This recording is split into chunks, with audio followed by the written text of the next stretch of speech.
I'm Stephanie Mulvihill, and I'll be reading the Gettysburg Address by Abraham Lincoln.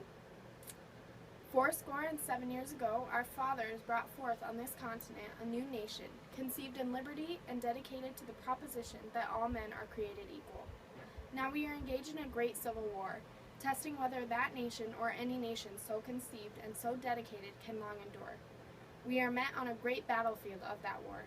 We have come to dedicate a portion of that field as a final resting place for those who here gave their lives that that nation might live.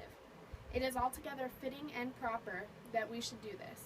But in a larger sense, we cannot dedicate, we cannot consecrate, we cannot hallow this ground. The brave men, living and dead, who struggled here have consecrated it far above our poor power to add or detract. The world will little note nor long remember what we say here, but it can never forget what they did here.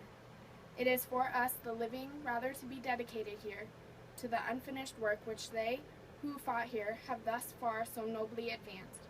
It is rather for us to be here, dedicated to the great task remaining before us, that from these honored dead we take increased devotion to that cause, for which they gave the last full measure of devotion.